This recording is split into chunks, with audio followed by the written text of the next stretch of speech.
Are you paying attention yet?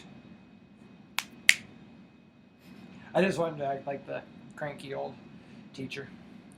All right, so today we're going to be going over inequalities and number lines. What's an inequality? What's a number line? Blah, blah, blah, blah, blah. I always start with the same question, don't I? Anyway, so an inequality means simply not equal. In means not in some language. Quality is equality, equal, you know? So basically, an inequality is like number racism. That's a way to remember it. Numberism, maybe? I don't know. Anyway, so there's only a couple types of inequalities you're going to know. X is less than A, X is less than or greater than, X is less than or equal to A. Oops. X is greater than A, X is greater than or equal to A, and then there's this funky one, which X does not equal A. Now we'll go over all of these and what they mean. These are all for a number line. We've all seen a number line. It looks kind of like this. We've all been dealing with number lines since we were about 3 years old. I'm lying. It was probably like 2nd or 3rd grade before any of you saw this. Now a number line looks like this. Oh, that's difficult. It's numbers on a line. A number line. I feel like I'm on Blue's Clues. Okay, now this is where it gets important though. Now, there's only a couple ways you can mark on a number line, and it deals with inequalities. Now, the greater than, which is over here, or the less than, if you see either one of those, this or that, how you're going to mark this on a number line is with an open point. So you're going to mark it with an O, so if it's this and it's greater than this number, you'll put a circle around it and then you'll color. I like number lines the best because I get to scribble a lot and I don't usually get to do that in math. The other way you're going to do that, you're going to mark this on a number line, is with the anyway, yeah. So how you're going to do this is say there's this number right here, blah, let's say it's 0. And then you're just going to draw this line like this and draw it. So it can be either an open point or a parentheses. Parentheses and open point on a number line simply mean greater than or less than. It means it can be any number except for this one. So like here, let's say x is greater than 0, as in this solution.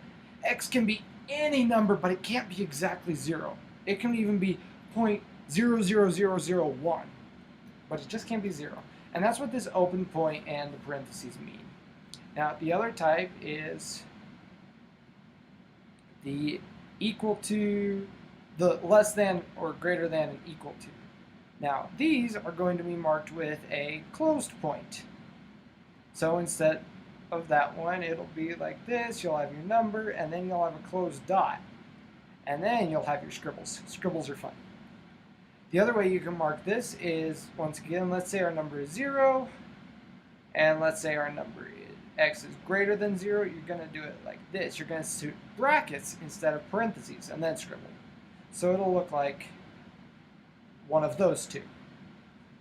What these mean is that it can be any number bigger or any number smaller, you know, depending on the situation, and it can also equal this number. So in this situation here, this is x is greater than or equal to 0, and it means basically that it can equal everything over 0, and it can also equal 0. That's all sorts of difficult for like a 6-year-old. Okay, now then, how we're going to solve these. Your book's going to throw a lot of questions at you like this, and it's really important to know this for the ACT. Let's do simple addition and subtraction for now. X plus 5 is greater than 7. How do we solve this? It's just like solving an equation. Don't let this bother you, Because if you were to set this same equation up like this, x plus 5 equals 7, we all know what we would do. We would just subtract 5 from each side. That's exactly what we do on this too. So we get x is greater than 2. Here we would have x equals 2. See, it's the same exact thing because this is not affected by addition and subtraction. So let's take another example, shall we?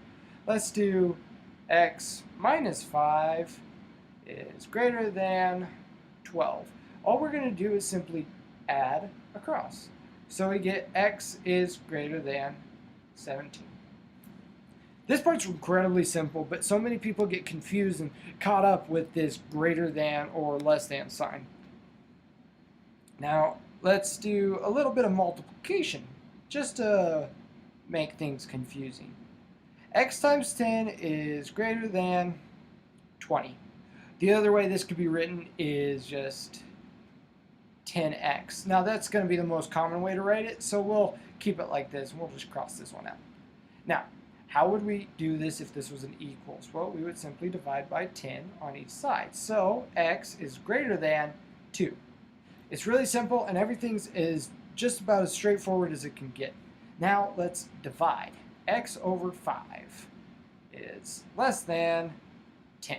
Now the way we're going to do this is multiply 5 at each side, so we get x is less than 50. Real difficult, I know, but at the same time this is something that we have to go over. It's something that you have to know. Now, there's one last thing that actually is kind of difficult to understand, and that's dividing by a negative. Now, let's say we have negative 10x is greater than 100. I like using these easy numbers because I don't like using my calculator. Now, the thing that gets difficult, and I want you guys to really pay attention right here because this is a big trip up for a bunch of people. Now, if we're going to divide this by a negative 10, we also have to flip this around. So we go divide by negative 10, flip that, and now we have x is less than negative 10. Because 100 divided by negative 10 is negative 10. So the thing that you always have to remember is whenever you're dividing by a negative number, you're going to flip the inequality around. Let's take another example. We have negative 7x, and let's do is less than or equal to 21. Now, we divide by negative 7, we divide by negative 7, flip this around, and now we have x is greater than or equal to negative 3. Yeah, that's the right answer. So now that part is incredibly crucial, and many people will get tripped up on one simple thing, and that is forgetting to flip the inequality around. This is incredibly important.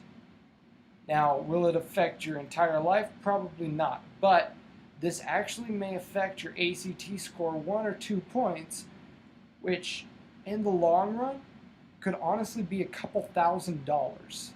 I mean, believe me when I say this, my ACT score was one below getting a chance to get $100,000 from a school. So it wasn't $100,000, it was $10,000. One too many zeros. Anyway, so believe me when I say this, this is actually important, contrary to popular belief. Now let's go over a number line real quick, shall we? The ways you set up a number line. 0 always has to be shown. No matter what, there always has to be a 0 point. So that way we know that positives are on the right, negatives are on the left. Now, let's take, for example, this equation. X is greater than or equal to negative 3. Now, the way you want to do this is you want to set up in about the same, roughly, amount of space in between numbers. Now, the specific number that is in the equation, so x is greater than negative 3, has to be shown. Absolutely crucial. This number must be shown.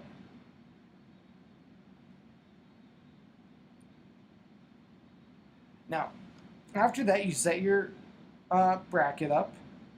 0 always must be shown. You set your bracket or your closed space if you prefer doing it that way.